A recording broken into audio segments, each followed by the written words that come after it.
வணக்கம். இந்த பதிவில் நம்ம மௌனத்தை பற்றி தான் வந்துட்டு பார்த்துட்ருக்கோம்.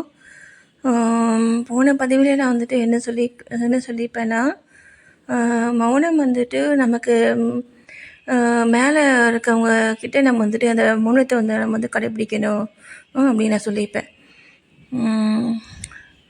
இப்போ நம்ம வந்துட்டு இந்த வெளியிடங்களில் நம்ம வந்துட்டு இந்த மௌனத்தை நம்ம ஃபாலோ பண்ணுறதுனால அவங்களுக்கே வந்து காலம் போக போக நம்ம மேலே தவறலை அப்படிங்கிறது தெரிய வரும்.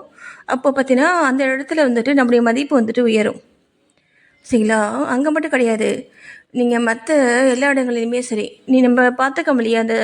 அந்த சினி ஃபிலிமில் சினி ஆக்ட்ரஸ் எல்லாமே பார்த்தீங்கன்னா அந்த வதந்திகள் வந்துட்டு வரும்பொழுது அவங்க வந்துட்டு மௌனமாக இருப்பாங்க.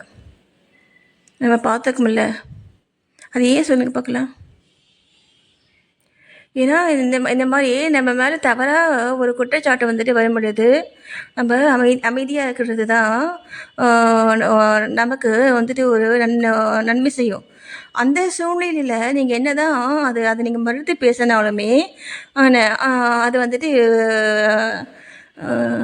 அதை வந்துட்டு ஏற்றுக்க மாட்டாங்க மக்கள், ஏற்றுக்க மாட்டாங்க. அதே மாதிரி அதே நிலைமை தான் பார்த்தீங்கன்னா மற்ற எல்லா பிளேஸ்லையுமே வந்துட்டு இதே மாதிரி தான் வந்துட்டு இருப்பாங்க.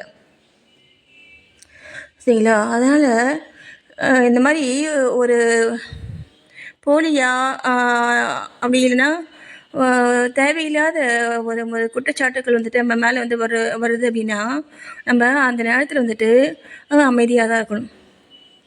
சில காலம் வந்துட்டு எல்லாத்துக்குமே தகுந்த பதிலை வந்து சொல்லிடும். சரிங்களா? நம்மளை விட காலம் சொல்லக்கூடிய பதிலை அவங்களால தாங்கவே முடியாது. சரிங்களா? அவ்வளோ கொடுமையாக இருக்கும். ஓகேங்களா? அதனால் பொறுமைங்கிறது இந்த ஃபேமிலியில் வந்துட்டு இருக்கிற பர்சன்ஸ்க்கு வந்துட்டு பொறுமை வந்துட்டு ரொம்ப ரொம்ப ரொம்ப முக்கியம். கடலை விட பொறுமையாக இருக்கணும்.